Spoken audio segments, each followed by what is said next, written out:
কি হলো কি? কথার উত্তর দিচ্ছিস না কেন? আমি কি শুধুলুম? কানে যায়নি? কি হলো? হ্যাঁ, কি অন্যায় করে কি মুখে কুলু বেঁধেছিস নাকি? লজ্জা শরম কিচ্ছু নেই? মায়ের সামনে বউকে কোলে কোলে নিয়ে দাঁড়িয়ে আছিস? আপনিও যে কি বলেন না শাশুমা। আরে বড়ে সালাজিরও তো ইচ্ছা করে যে সে তার বিবির কাছে থাকতে। এখন আপনি মিয়া বিবির মধ্যে দেয়ালের মতন দাঁড়িয়ে গেছেন। এটা তো বড়ে সালাজির খারাপই লাগার কথা না? উনি তো ভাবতেই পারেন যে ওনার উপর নাইনসাফি হচ্ছে, তাই না? আমি আমার মায়ের সাথে কথা বলছি। তুমি একটা অনুরোধ করি, তুমি না আমাদের মধ্যে কথা বলতে এসো না, এটাই ভালো হবে। কেন ওর কথা তো গায়ে জায়গা ধরছে কেন তোর? ও তো ভুল কিছু বলেনি। তোর কাছে তোর মায়ের দুঃখ কষ্ট, তোর বিশেষ ভঙ্গ এসবের কোনো মূল্য নেই। ওই মেয়ে মানুষই বড় হলো। কেন কি হয়েছে কি ওর? নেতি আছে কেন? আমি তোকে সারা রাত্রির দেখে এসেছি, ঠিকই তো ছিল। সারাটা রাত্রির দু চোখের পাতা এক করতে পারিনি। এখন তোর মনে হতে পারে তোর মা মিছে কথা কইছে, তোর বউ তো একমাত্র সত্যিবাদী। কেমন ধারা ছেলে হলি নিশ্চিত তুই? अब तो कुछ नहीं होगा बड़े सालाजी, जा ही बोलो। सासू माँ उसोसी भाभी के भूल बुझबे। आह, सुबह होते ना होते ही मजा आ गया। মা মা আমি তোমার অভিমানের কারণটা বুঝতে পারছি, কিন্তু তুমি একবার উষসীর গায়ে হাতটা দিয়ে দেখো, ওই গাটা জ্বরে একদম পুড়ে যাচ্ছে। ও রান্নাঘরে গিয়েছিল, ওই বাটিটা নিয়ে নামতে গিয়ে দেখলাম পড়ে যাচ্ছিল, তাই আমি ওকে ধরলাম। আর মা তুমি আমাকে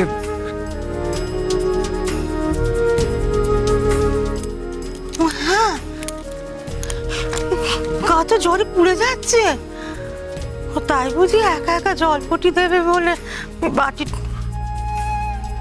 ওর বৌমা, ওর বৌমা, শুনতে পাচ্ছ? ওর বৌমা,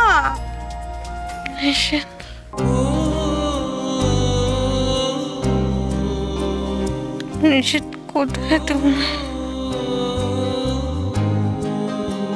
गुस्ताखी माफ सासू माँ, एक बात बोले, से আপনি যতই করুন উষসী ভাবির কিন্তু বড়ে সালাজি কি চাই। সে যতই বড়ে সালাজির পিছনে ভাবি অন্য আদমির সাথে। থামো তো বাবু, সকাল সকালে শুরু করো না। একে জ্বলছি নিজের জায়গায়, যারা তো না বাড়িও না তো। না মানে শাশুমা আমি কিছু বলছি না, একবার আপনি নিজেই ভেবে দেখেন। নিশিত কোথায় তুমি? কোথায়? দাঁড়া, আমি দেখছি ওকে, তুই বাটিটা নিয়ে আয়। দেখি ওটো, ওটো যে ঘরে শুয়েছিলে সে ঘরে শুবে। চলো, খোলা জায়গায় শুয়ে থাকতে হবে না, বেড়া বাড়বে, রোদ বাড়বে, জ্বরও বাড়বে। চলো নিয়ে যাচ্ছি, চলো আস্তে আস্তে। তুই কোথায় যাচ্ছিস? নাকি বাটিটা আমার দে, তোকে কিছু করতে হবে না, দাঁত মাজা, আমি দেখে রাখছি ওকে। এসো এসো, আস্তে আস্তে।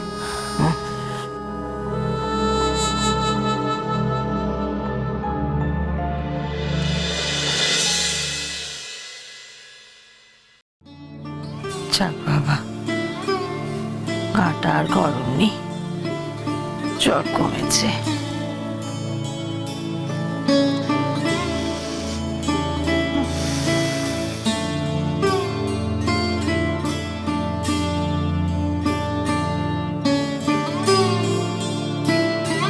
যা অশান্তি ভোগ করছে এই মেয়ে, ঠাকুরের ফুল বেলপাতা থাক বালিশের তলায়।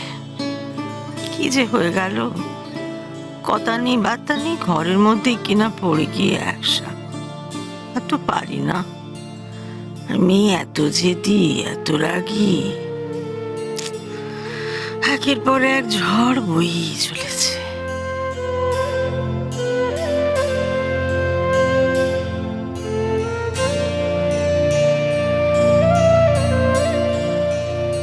বাঁচা গেল, যাক, জ্বরটা কমেছে। কি যে হলো হঠাৎ, আমাদের বাড়িটাই না কেমন যেন বদলে গেল হঠাৎ করে। নিজের বউয়ের সাথে এইভাবে চোরের মতো দেখা করতে আসতে হচ্ছে। ঘুমোচ্ছে, ঘুমোক।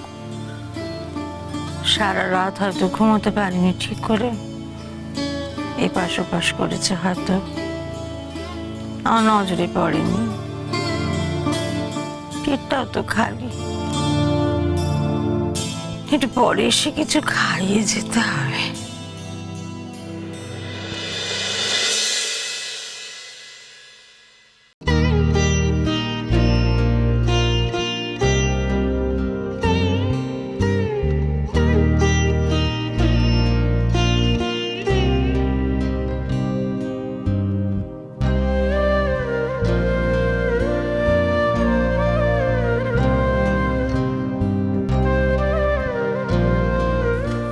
ওখানে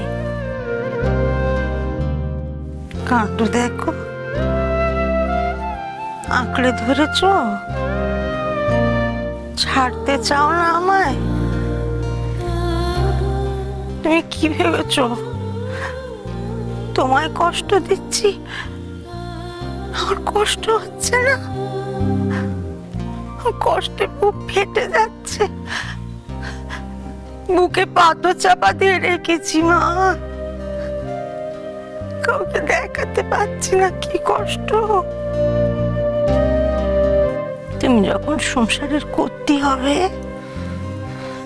তখন বুঝবে কত শক্ত হয়ে সংসার চালাতে হয়, কঠিন থাকতে হয়। তখন আর মায়ের উপরে কোনো অভিমান হবে না। আমি তো তোমায় ঘরে নক্কি করে রেখেছিলাম, তুমি কেন এমন করতে গেলে? আমার বিশ্বাস হয় না।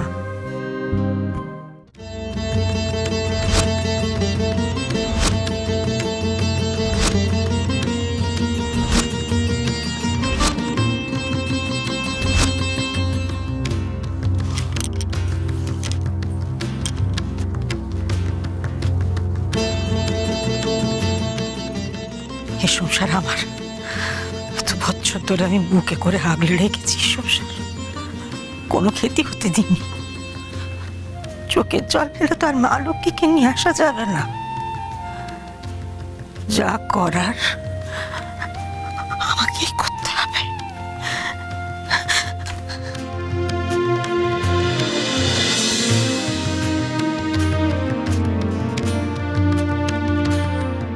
কি হলো, মা এমন করে কঠোর হয়ে গেল কেন আবার? তাহলে তাহলে মা কি করবে?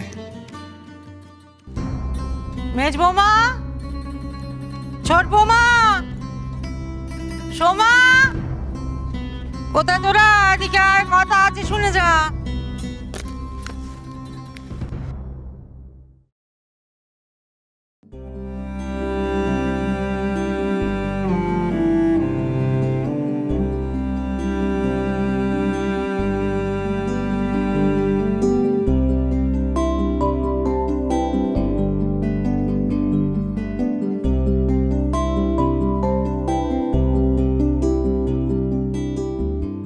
না না, থাক, যদি ঘুমটা ভেঙে যায় ঘুমোক শান্তিতে একটু।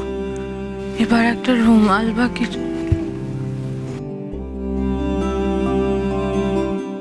শুনতে পাচ্ছ ওর বৌমা?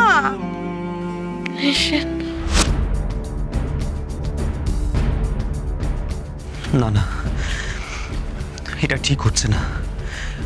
উষসীর সাথে এটা অন্যায় হচ্ছে, আর এই অন্যায়টা সুমান নরেশ মিলেই করছে। কিন্তু মাকে কি করে বোঝায়? মা তো আমাদের উপর খুব রেগে আছে।